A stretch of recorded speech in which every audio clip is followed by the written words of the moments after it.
What's up, everybody? Welcome to another episode of Toasty. Toasty! I'm your host, Josh Berry. I'm your other host, Chris Pico. This is Puscastella. Stara. And in today's episode, we are going to discuss some TV movie news, like we normally do. Some exciting things popping up and some not so exciting things. And also, we're going to go over basically every movie coming out this summer. See what we're most anticipated about. The yays and the nays. Yeah, the toasties and roasties. Yo, that's awesome. The toasties and the roasties. I like it. All right, we'll stick with it. Magic was just made here. Yeah, you can have it.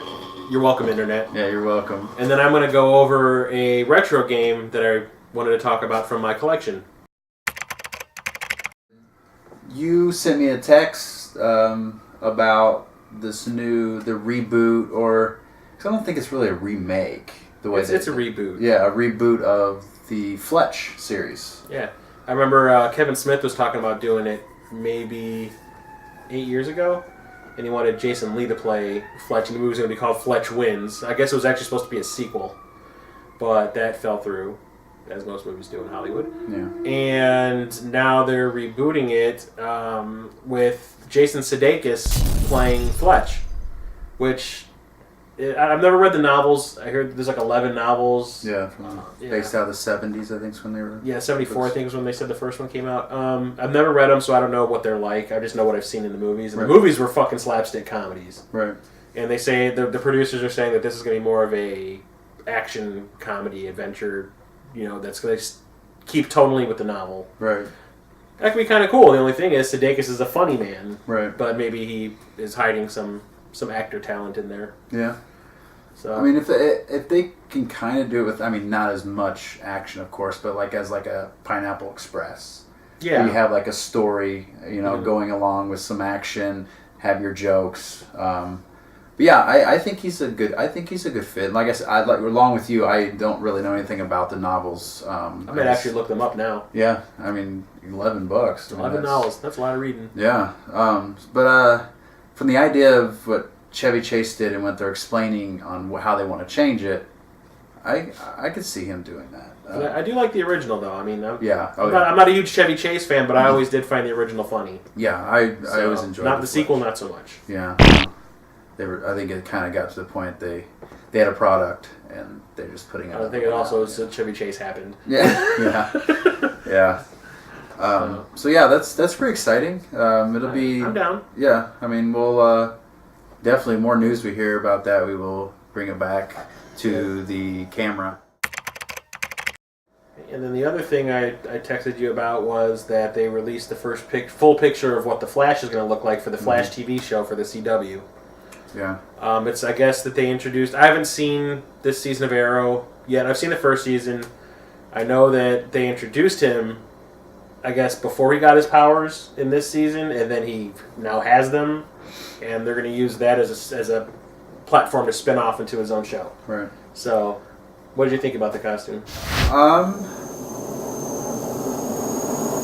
It's cool. I like that they did. I can't say I like that they did it this way, but they definitely didn't go off the deep end trying to come up with something that wasn't a Flash. He looks like the Flash. He looks like the Flash, which I can respect. I always like to I'm happy they didn't go with the 90s TV show Flash where it was like this fake padded muscle suit. Yeah. I remember watching that show and going, God damn. It looks like the Flash, but it's not the Flash. It's like the Flash is not friggin' Arnold Schwarzenegger. No, he does not have gigantic pecs of steel. No, he's tall, but he's not. He's supposed to be lanky and kind of wiry. Yeah. But yeah, I was just like, and the funny thing was, I remember every time he would go like this and shift his body, the muscles would stay in place. You'd see his body move underneath the padding. I'd be like, this is ridiculously stupid. Yeah, and that fit in a ring? Fuck that. Yeah. Fuck that noise. I think that pretty much reason why. I think it lasted a season. If that, it lasted, I think 8 seasons. Yeah. No, it was a full. I think it was like a full season. I remember Mark Hamill playing the trickster in one. Oh, that's right. Yeah. With Mark, what has it? Mark. Yeah, Mark Hamill's done a little bit of everything. But at least the picture I saw, at least it looks like the Flash. Yeah, he's not overbuilt, but you can tell that the guy is fit, and yeah. Which is, he doesn't really necessarily need to be that big. the guy can run around the planet in a second. So like you don't really. I don't know if you've ever played Injustice. He can run around the planet and then punch you in the face.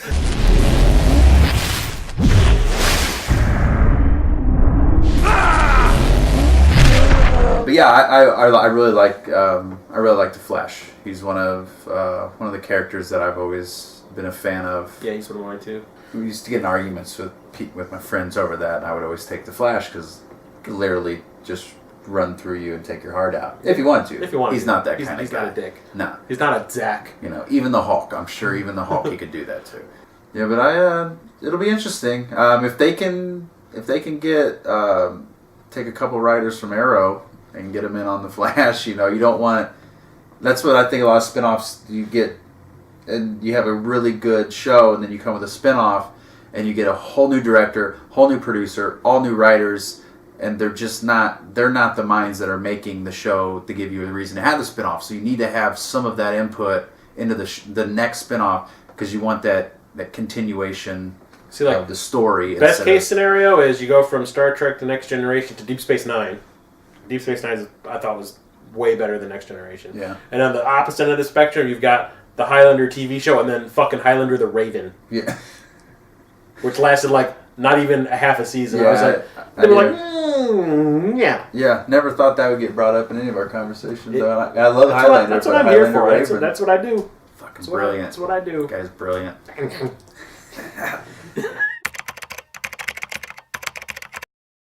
Recently, I got back into retro video game collecting. And I was into it back in the early 2000s, and I had to give it up for a while. And I ended up having to sell my entire collection at one point. But when I made the decision to get back into it a few months back, a goal I set for myself was that I was going to, at first, look for all the games that I remember playing when I owned all these systems originally, like for the Nintendo, Super Nintendo, and Genesis. And one of the games I remember the most fondly for the Super Nintendo was a game that not a lot of people knew about, and I call it like one of my diamonds in the rough. And that is the Lawnmower Man for the Super Nintendo.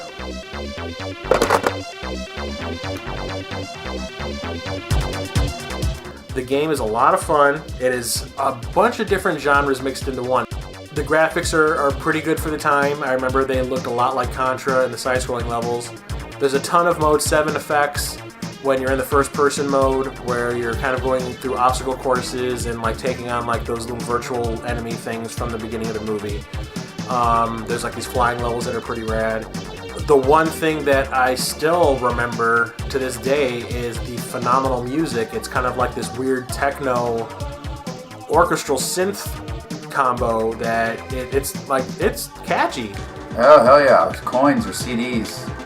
The controls can be a little loose. The jumping is a little floaty. Sometimes when you're in the first person levels, like it drifts a lot when you're moving left and right and up and down. But once you get used to it, it's fun. Not a lot of people knew about this game. I remember I was the only person I knew amongst my group of friends that owned this game. But I do remember when I would show it to people, they would be pretty impressed. And they'd be like, oh, I probably should pick this up at some point. But it didn't just come out for the Super Nintendo, it also came out for the Sega Genesis. Of the two, the Genesis version is the inferior version. If you're looking for a retro game that not a lot of people knew about back in the day, actually still holds up today, and is a lot of fun, I highly recommend Lawnmower Man for the Super Nintendo. I am God here. Summer blockbuster time is almost upon us. And this year actually looks pretty promising. I was not really down with last summer very much. Everything I saw usually, aside from maybe two movies, I think I was disappointed most of the time. So, I got a list here of all the movies coming out from May through August. And shall we run down the list? I didn't write down everything. I wrote down just the big ones. Yeah. Okay, and shall we yay or nay, or toasty or roasty? Let's toasty and roasty this. Okay, that's yeah. Okay, so you got May 2nd, the first big summer movie of the season is The Amazing Spider-Man 2. I'm going to go toasty. I'm going to go roasty. Yeah. I hated the first one. Next is, I know, this is the one that the two of us that were talking about earlier we're looking forward to. On the 16th of May, you got Godzilla. Yes. Is the boner apparent? Yeah. toasty. I'm toasty about this one. I'm toasted in my jeans right now.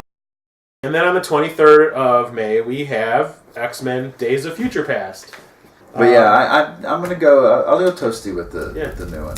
I'm super toasty about X-Men: Days of Future Past. I think that's gonna be pretty awesome. And Bryan Singer came back to direct it, and he made the 2 good X-Men movies. So I have faith in the guy. Okay, and then on the 30th we have Maleficent. Okay. Which is Disney trying to make the Sleeping Beauty villain look like a good guy. Yeah. No. Yeah. I'm just tired of Disney taking a bunch of old stories and making them happy. Yeah. The Little Mermaid is not a happy story. No. I might check it out because I'm always interested in the when a company can take their own idea and then be like, well, what if? Twist on and it. then what if this? So also like when a reason I went and watched Wicked. I like Broadway. So sorry about that, but I do. But I enjoyed. Don't apologize for being you. Don't do that. But I enjoyed it. Be true to yourself. Because I like the whole idea about the, well, what if? But so I might check this out. It's definitely going to be me sitting on my couch watching it on Netflix. I'm not going to go to the theater. You want to take your wife too? Possibly. I don't even think she'd be down. Really? For it. Yeah. I don't think she's even. I know. My girlfriend's going to be like, we're going. Yeah. You have nothing to say about it. We're going. So Chris will be doing a review on it. Fuck. Okay, and then in June you have Edge of Tomorrow. It was originally called All You Need Is Kill, and it's like a sci-fi version of Groundhog Day. For me, I think it looks pretty awesome. I'm a Tom Cruise fan. I mean, especially like his sci-fi stuff. I like Minority Report. I loved Oblivion. So for me, that's a toasty. I'll see it. But yeah, just for the premise from you talking with you about this, I'm definitely gonna go check the trailer out.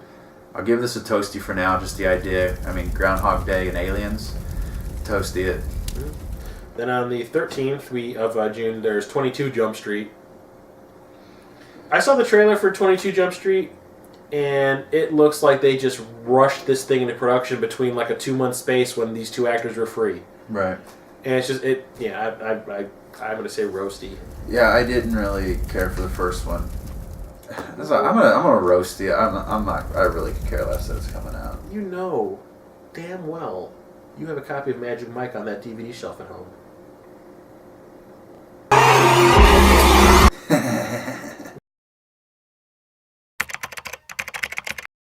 All right, so time for the wrap up.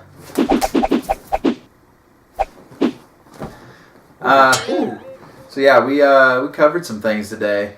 A lot of things. We covered a lot of ground. Yeah, we did. We jibber jabbered a lot. Jib-jab. So we toasted a lot of things today. Not as many roasties. I mean, some of them we couldn't roast them because it would have just been kind of unfair. But so we'll just wait later and watch the movie and then roast it then. If you like what you saw tonight, leave some comments below. Let us know what you thought. Subscribe to our channel. And if you're in the mood, you like the little retro gaming thing we got going on here every once in a while, I do a vidcast about my retro gaming called The Old Ass Retro Gamer. It's on a separate channel. Just do a search for it. I don't think there's anything else on YouTube called The Old Ass Retro Gamer. So until then, stay toasty. Yeah, she's creeping on you.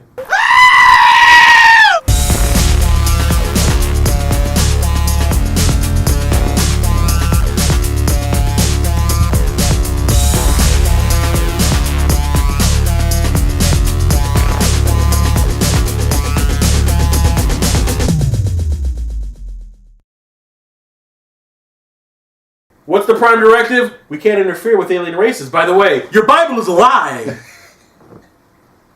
Now get down on this dick.